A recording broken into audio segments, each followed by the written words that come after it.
Good afternoon, happy Friday. I hope you are ready for the weekend. Nearly the end of the day, but we've got a quick story to finish our day. Our story today is called The Tale of Bup the Bunny. Now it's tail, as in this kind of tail. So that's the bunny's tail rather than the story. The tail. There once was a bunny called Bup. He was very vain and longed for everyone to look at him and admire him. His whiskers were long, his ears were big, and his fur was thick. The only thing he didn't like was his tail. It was just a furry blob, like all rabbits' tails, but Bup wanted a big tail, one like Bushy the squirrel's or long one like Puss Cat's. It was horrid to have a little bobtail that nobody took any notice of at all. Then one day when he was out of the woods, he found a lovely, long, white tail. It had belonged to a toy cat that a little boy had taken for a walk. The tail had caught in a bramble and fallen off, so the little boy had left it there. Bup picked it up and looked at it.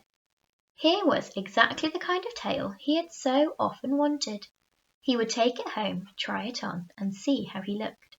So off he went, clippity-chip, through the woods and ran down his hole. When he was safely down there, he tied the long white tail onto his own, and then looked over his shoulder to see what it was like. My, he said, I look grand. Yes, I do. I shall have this tail for my own and pretend to everyone that it is real. No one will know, and they will all admire me and all be jealous. I shall be the only rabbit with a long tail. He stayed in his hole for a few days, and when his friends came to see what was the matter, he put his head out and answered them very proudly. I am growing a long tail, he said. I hear it's quite the fashion now. It's only half grown yet, but as soon as it's full grown, I'll show it to you. Well, all the rabbits were most astonished. They asked each other whether anyone had heard of a long-tailed bunny before, but no one ever had. They began to think that Bup was making funny of them. So they waited anxiously for the day to come when he would come to play with them again. On the 7th day, Bup the bunny came out of his hole. He had tied on the toy cat's tail very firmly, so that it quite hid his own bobtail. As he lolloped out of his hole, all the rabbits cried out in surprise, Yes, he's grown a long tail, yes he has. Come and look, everybody, Bup has a long tail. Not only the rabbits came to see, but the foxes and weasels, sparrows and thrushes, hedgehogs and moles. The foxes and weasels were not allowed to come too near, for the rabbits hated them. But they came quite near enough to see the wonderful long tail. How proud Bup was! He hopped about here and there, showing off his long tail, enjoying all the cries of surprise and envy. How did you do it, Bup? Asked the other rabbits. Tell us, and we will do the same. Bup knew quite well that they couldn't do the same, because it was only a pretend tail. But he couldn't tell them that, of course, so he sat down and looked very wise.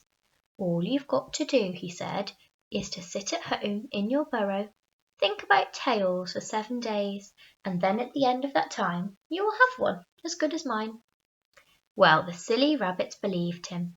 Off they all went to their burrows and sat at home for 7 days, thinking of nothing but tails. But alas for them! When they came out again, their tails were as short as ever. They were dreadfully disappointed.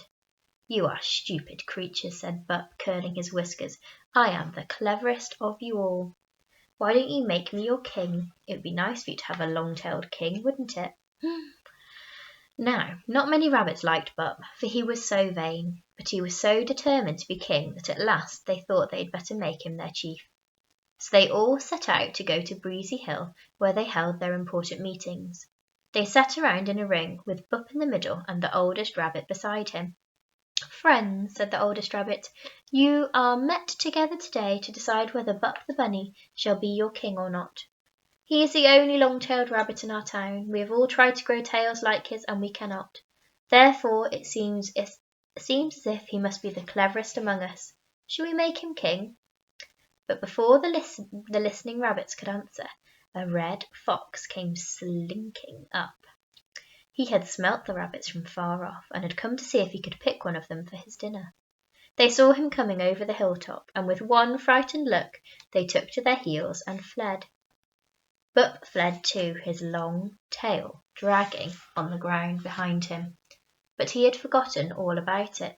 All he thought of was his hole, his lovely, safe, cosy hole. If only he could get there before the red fox caught him. The fox chose to chase Bup, for he was fat and could not run quite so fast as the others. So off he went after poor Bup. All the other rabbits reached their holes safely and popped their heads out to watch the race. Nearer and nearer the fox came till he was almost on top of Bup. Then he suddenly made a snatch at the rabbit's long tail and got it in his mouth. Oh, no, Bup is caught, cried all the watching rabbits. But the string that tied the long tail onto Bup suddenly broke, and Bup raced on free, with the astonished fox stopped still with the tail in his mouth. My, oh my, sang the rabbits. Why, Bup's got a short tail as well as a long tail, just look. There's his little bobtail, just like ours. So there was, quite plain to see, as Bup ran helter-skelter from his hole. Down he popped in safety, and lay there panting. How glad he was that his long tail had only been a pretend one. The fox gave one chew at the pretend tail and then blew it out of his mouth. Off he went in disgust. When he was safely out of sight, the rabbits all came crowding out to see the tail. They soon found out that it was nothing more but a toy cat's tail, and how cross they were. To think that they'd all sat in their burrows for 7 days, thinking of nothing but tails, cried the oldest rabbit, and we nearly made that wicked rabbit our king.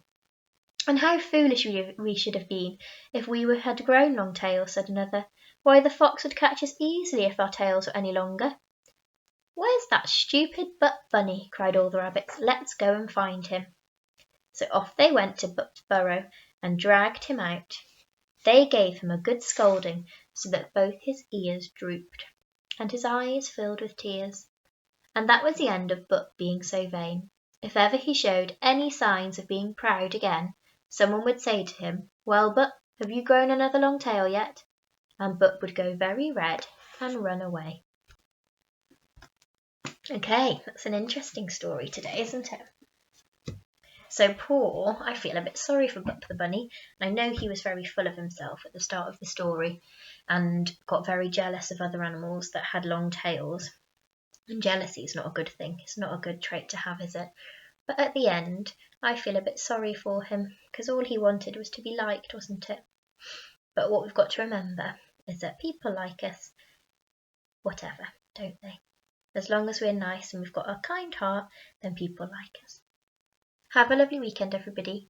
Bye-bye.